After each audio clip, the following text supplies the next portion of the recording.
배 대표님, 예. 어제 나온 갤럽 여론조사는 윤석열 대통령의 지지율이 또다시 최저치를 갱신을 했습니다. 그렇습니다. 그래서 바닥이 뚫린 윤 대통령 지지율이다. 예. 날개 없는 추락이다. 이런 언론 보도까지 이렇게 나오고 있는데요. 이번 여론조사의 좀 특징이랄까 이런 것들은 어떤 게 있습니까? 주목한 것은 이제 수도권입니다. 예, 수도권. 이번 조사 결과를 보면 직전 조사보다는 윤석열 대통령의 지지율이 2%포인트 더 하락해서 임기 들어 최저치 17%를 기록했는데 말 그대로 밑빠진 독에 물붓기다. 아, 그렇게 되네요. 예, 이 조사 결과는 대통령의 이 기자회견, 예. 7일 기자회견이 뭐 부분적으로 뭐 거의 안 들어갔다고 봐야겠죠. 거의 안 들어갔다고 봐야 될 것 같습니다. 예. 그런데다가 11월 달, 이번 달이죠. 예. 남미 APEC과 G20을 김건희 여사는 수행하지 않는다, 예. 동망하지 않는다는 것도 뒤늦게 알려져 있기 때문에 그렇습니다. 조사에는 거의 포함이 안 됐을 거로 보이는데 문제는 뭐냐면 대구, 경북과 부산, 울산, 경남은 조금 올라갔어요. 이게 올라갔네요. 이제 위기감에 따른 결집이죠. 예. 무너지면 안 된다. 무너지면 뭐 끝장이니까요, 그건요. TK가 23%로 그렇습니다. 5%가 올라갔고 부산, 경남, 울산, PK는 28%로 6%가 그렇습니다. 올라갔는데 근데 수도권이 무너졌어요. 특히 충청권이 11%가 추락했습니다. 그렇죠. 거의 이렇게 되면은 충청의 호남화가 돼버리거든요. 그러니까 예. 대통령 지지율이 한 자릿수로 나오고 있는 것이 호남인데 예. 충청이 호남이 돼버리면 이건 지방선거가 끝장이 나는 것이거든요. 예. 그래서 상당히 크게 이 부분이 타격이 될 수밖에 없는데 충청이 무너지고 나면 어디냐면 수도권입니다. 지금 서울도 이번에 10%대를 기록했거든요. 17%로 5%가 그러니까요. 떨어졌습니다. 지난주보다는. 서울 무너지면 끝입니다. 왜냐하면 지방선거 때 서울시장이 국민의힘이 안 되고 민주당이 된다. 그럼 경기도까지. 그럼 인천, 경기, 인천까지. 수도권이면은 절반이 무너지는 것이거든요. 그러면 국민의힘은 더 이상 뭐 한동훈 대표가 아무리 용을 써봐야 이건 뭐 가능하지가 않은 거죠. 그러니까 그렇습니다. 이번 지지율의 특징은 뭐냐면 물론 이제 다음 주가 어떻게 나오는지는 알 수는 없겠습니다만 지금 수도권이 무너지는 상황을 보면 대통령이 엔간한 기자회견을 해가지고는 회복되기가 어렵거든요. 근데 예. 지금 이번 기자회견의 경우에도 적어도 야권에서도 입틀막이 될 정도의 기자회견이 나와야 됩니다. 그러니까 뭐 야권 입맛에 맞추라는 것이 아니라 지지층에서는 비명이 나옵니다. 어떤 비명이냐면 환호성의 비명. 와, 그렇죠. 우리 대통령 너무 대단해요. 역시 윤석열 할 줄 알았어. 예. 이런 정도의 환호가 나와야 반전이 되는 것이고 그러다 보면은 야권에서는 입틀막이 되면서 맞는 말씀이긴 하네요. 이런 정도가 나와야 지지율의 반전이 되면서 17이 아니라 한 22 정도를 찍고 그 다음에는 한 27, 8을 찍으면서 순방 다녀오면은 31, 2를 찍을 수도 있거든요. 예.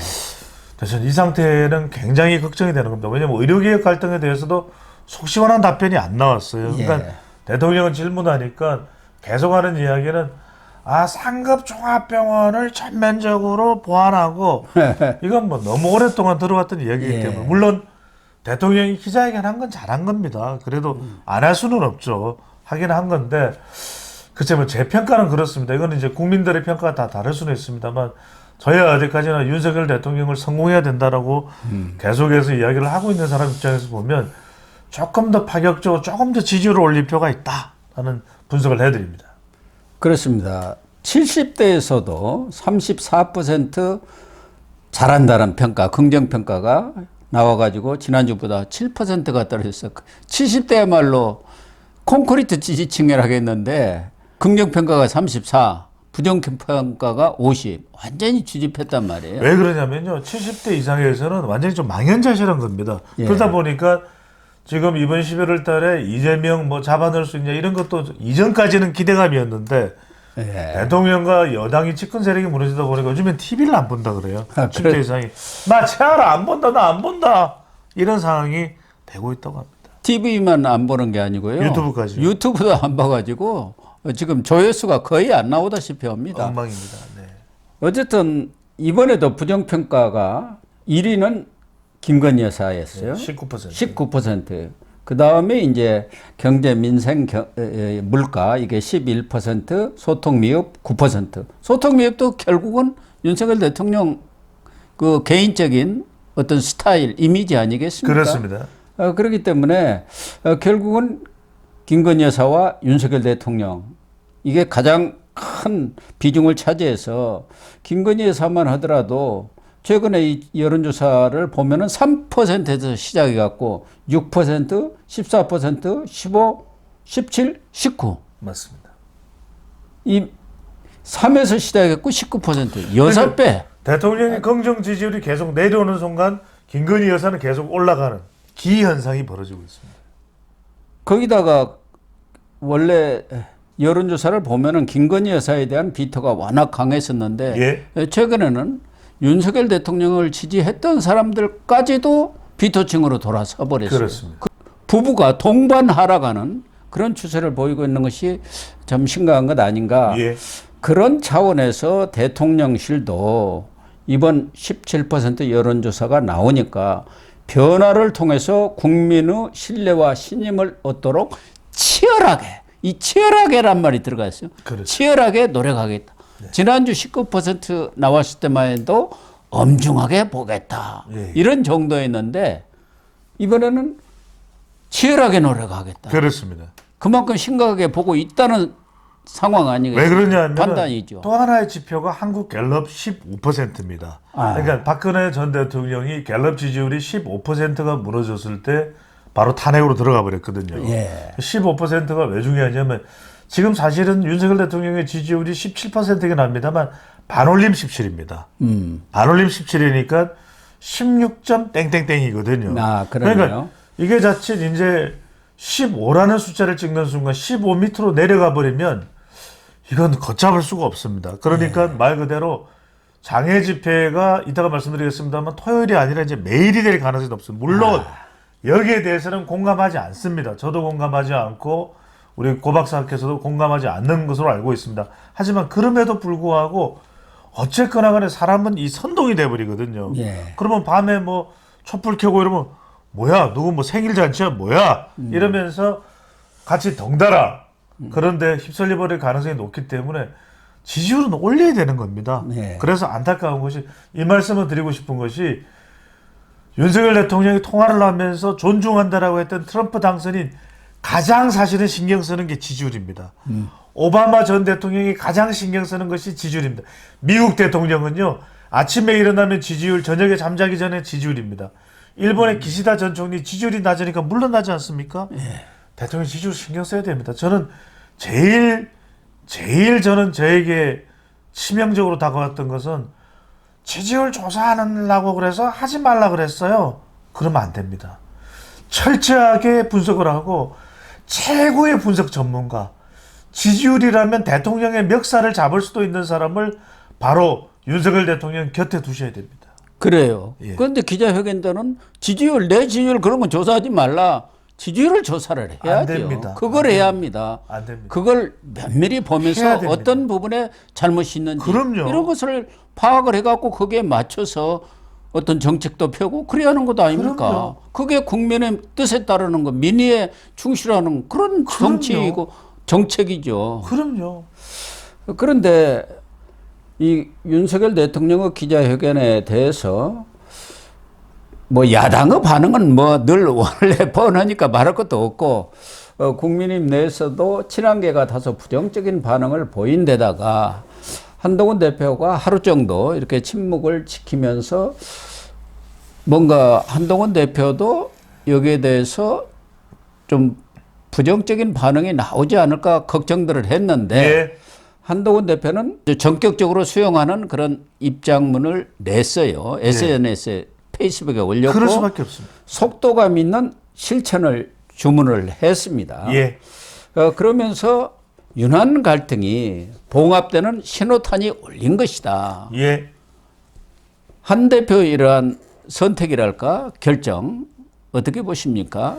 왜 그랬을까요? 뭐 어쩔 수 없다고 봅니다. 아, 많은 사람들은 그냥 이 평론을 수박 겉핥기식 평론을 하는 경우에는 뭐 한동훈이 어떻네 저떻네 하는데 그거는 정치판을 진짜 이해도 못하고 변죽 두드리게 하는 사람인데 한동훈 대표가 지금 뭐 할 수 있죠? 그럼 한동훈 대표가 야당보다 더 대통령을 비판하면서 대통령하고 이별을 할까요? 지금 이 순간에요. 이건 어려운 수는 겁니다. 없는 거죠. 이건 어려운 겁니다. 이건요.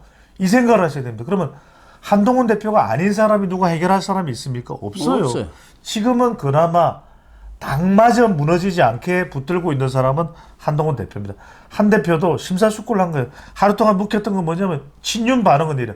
아, 대통령이 하실 말씀을 하셨다. 정말 진솔한 사과했고 이제는 쇄신의지 보였다. 이제는 이렇게. 대통령의 시간입니다. 이렇게 얘기를 하고 있단 말이에요. 그럼 친한계에서는 부글부글 끓어요. 하지만 한동훈 대표가 의견을 이야기하지 못한 상태에서 거칠게 나갈 수는 없으니까 아 마음에는 안 드는데 이러면서 속을 끓이고 있는데 한동훈 대표도 심사숙고를 했을 겁니다. 그런데 한 대표는 첫 번째는 뭐냐 뜰뜰한 그 하루의 심사숙고의 두 번째 대통령을 말씀을 존중하겠다. 이 부분에 대해서 말 그대로 한동훈 대표는 어떻게든 수용을 하는 겁니다. 지금. 네. 그러면서 마지막 주문은 뭐냐. 저는 이게 중요합니다. 속도감. 예. 속도감 있게 해서 지지율을 올리셔야 됩니다. 이게 생략되어 있는 거예요. 지지율을 올리셔야 됩니다. 생략되어 있는데 만약에 한국갤럽 지지율을 보면은 지금 국민의힘까지 떨어졌어요. 29%로. 그렇습니다. 오차 범위 밖으로 민주당이 앞서고 있습니다. 만약에요. 제가 전에도 말씀드렸습니다. 한국갤럽 기준으로 민주당이 국민의힘을 10% 더 앞서는 순간이 오면 이별을 할 수밖에 없습니다. 이별해야 될지도 몰라요. 하지만 대통령님 지금은 아닙니다. 제발 변화해 주세요. 제발 지지율 올려주세요. 눈물의 호소를 한동훈 대표는 하고 있는 겁니다. 그래서 만약에 이게 안 되면요. 저는 1월 말이 되든 2월 초가 되든 2월 말이 되든 3월 초가 되든 한 대표는 결단을 내릴 수밖에 없고 그 시간은 다가오고 있습니다. 그래서 윤석열 대통령한테 실천 속도감 있게 이걸 예. 주문했기 때문에 대통령실도 쇄신이 급선무라는 인식을 확고히 그렇죠. 하고 있는 것 같습니다. 더군다나 윤석열 대통령이 기자회견에서도 한동훈 대표가 요구했던 한 너댓 가지가 있습니다만은 100%다 수용은 하지는 않았지만 그중에 상당 부분은 지금 수용을 했고 또 후속적인 조치들이 나오고 있단 그렇습니다. 말이에요. 네. 거기에서 이제 특히 인적 쇄신 이 부분이 중요한 것 아니겠습니까? 하나는 한동훈 대표가 요구했던 것은 이른바 김건희 라인 그거 좀 제거해 주세요. 이 부분도 강훈 전 정책홍보비서관 이분이 관광공사 사장으로 내정됐다고 했는데 본인이 스스로 사퇴를 했습니다만은 이건 뭐 조율을 거친 것이라고 봐야 하고 예. 또 다른 분들도 아마 연쇄적인 그 7인회 중에 이 사태가 이루어지지 않겠나 이런 생각이 들고 예. 개각에 대해서도 지금 속도를 내겠다. 그렇죠. 여기는 검증이라는 게 또 필요하지 않습니까? 맞습니다. 바로 그냥 누구 임명할 수 있는 건 없죠. 아니기 때문에 이런 것들로 봐서는 당정 간에 손을 잡을 수 있는 대통령이 말한 접착점이 생긴 것 아닌가 이런 생각이 들어요. 그렇습니다. 그리고 중요한 것은 지금 대통령의 기자회견 뒤에 나왔습니다만 사실상 순방에 동행을 하지 않는다는 것도 11월 거의 12월까지도 김건희 여사가 활동을 안 한다는 이야기예요. 예, 그러니까. 판단된 겁니다. 제일 중요했던 게 순방에 동행하지 않는 것이 강력하게 요구됐던 건데 이 부분에 대해서는 야당도 할 말이 없어요. 그래서 저는 또 김건희 특검법의 동력을 조금은 잃었다. 야당도. 왜냐면 활동 안 하니까. 순방도 동행 안 하니까. 또 인적쇄신과 관련된 부분은 저는 인적쇄신에서 중요한 것은 보건복지부 장차관일 거예요. 이 부분도 윤석열 대통령이 지금 감안을 하고 있다 이렇게 알려지고 있기 때문에 그렇습니다. 그 부분에 대해서도 또 접촉점이 생긴 것으로 봐야 될 것 같고 또 하나 중요한 게 기자회견 때 대통령이 바로 이야기했죠. 제2부속실은 발령을 내렸습니다. 보십시오. 하지 않습니까? 그 다음에 특별감찰관도 대통령의 표정이 환하지는 않았습니다. 하지만 그럼에도 불구하고 한동훈 대표가 강력하게 추진하고 있는 특별감찰관에 대해서 특감도 받아들이겠다. 네. 이렇게 이야기를 했고 또 대통령이 김건희 특검법에 대해서는 뭐 여론하고는 차이가 있을 수 있습니다만 특검법이 왜 헌법상으로 문제가 있느냐는 부분들은 소상히 또 설명을 했습니다. 그런 부분도 적어도 지지층들의 마음은 조금 그런 부분들은 누그러뜨릴 수도 있기 때문에 저는 적어도 대통령의 또 이 기자회견 내용을 보면 접촉점은 생겼다. 그리고 이른바 조율할 수 있는 가능성은 일단 열려 있다. 이렇게 보입니다. 좀 하나 아쉬운 것은 김건희 여사의 해외 동반하지 않는다는 거 이런 것들도 기자회견 때 그렇죠. 그런 걸 착착착 좀 발표를 하고 또 이 김건희 라인 문제에 대해서 문제가 있는 사람들은 자진 사퇴하도록 하겠다, 뭐 조치를 하겠다 이런 것들 했으면 훨씬 더 기자회견이 더 빛이 나지 않았겠느냐. 그렇죠. 김건희 여사에 대한 구구한 뭐 변명이라든가 해명 이런 것들은 줄여버렸더라면 좋았을 거다. 또 하나는 이런 것들이 후속 조치들이 이렇게 말없이 하는 것보다도 좀 묶어가지고 그렇죠. 어떤 국면 전환이 이루어지는구나. 이런 것들이 사실은 홍보 정책의 가장 중요한 것 아닙니까? 그렇습니다. 그러니까 일반 국민들은 했는지 안 했는지를 몰라요. 그렇습니다. 그러면은 좀 대국민 홍보랄까 이런 면에서는 정부가 못 알린다고 자꾸 얘기를 하는데 대통령실부터도 이 국면 전환이라는 게 필요합니다. 잠깐만요, 고 박사님. 저는 그래서 우리 고 박사님을 제발 좀 언론 홍보 자문으로 좀 위촉을 했으면 좋겠습니다. 아니 우리가 지금 무슨 가볍게 말씀드리는 게 아니라 제도 말씀드리는 게 말이 길 필요가 없거든요. 핵심을 결론을 먼저 이야기하고 그런 부분들은 대통령이 얼마든지 조언할 수 있는 부분입니다. 그것은 무슨 뭐 대통령의 감정을 상하게 하는 겁니까? 그러니까 오히려 대통령이 기자회견을 하자마자 순방에는 김건희 여사가 동행하지 않습니다. 이거 정말 큰 뉴스가 될 수 있었거든요. 그다음에 제2부속실도 설치가 됐습니다. 이걸 묶어가지고 그리고 앞으로 어떤 개별적인 접촉도 휴대폰 바꾼다 그랬으니까 이루어지지 않습니다. 얼마나 좋습니까? 그러니까요. 그런 내용들을 이야기하고 또 개각도 늦지 않게 그렇습니다. 지금 준비 중이니까 빠른 시일 내에 하겠습니다. 그렇습니다. 쫙 묶고서 기자회견을 했더라면 아마 아쉬워요. 기자회견이 엄청난 긍정적인 반응을 일으켰을 텐데 그런 부분이 없고 아쉽습니다. 예. 그래서 오히려 저는 김건희 여사를 감싸는 듯한 이런 발언이 너무 길다 보니까 기자회견에 대해서 반응들이 시원찮았다.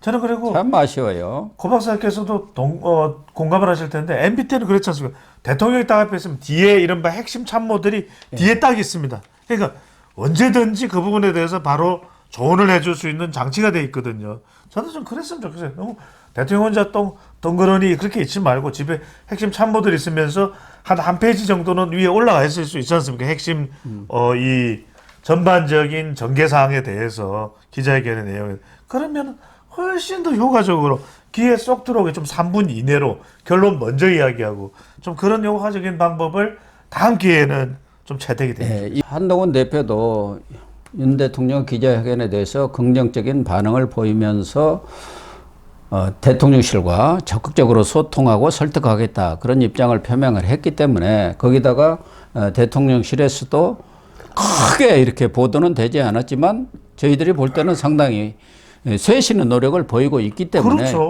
이제 다음 주 여론조사가 중요하지 않겠습니까? 이번 기자회견은 목요일 날 했기 때문에 갤럽 조사가 화수목 하지 않습니까? 그러니까 거의 반영이 안 돼서 다음 주가 어떻게 될까? 그렇습니다. 한번 전망을 좀 해주시죠. 저는 뭐 올라갈 것으로 보입니다. 특히 반등할 것이다. 다음에는 왜냐하면 빅 핵 이벤트가 있습니다. 다음 주에 14일입니다. 바로 14일에 김혜경 씨 1심 선고가 있습니다. 김혜경 씨는 14일 1심 선고.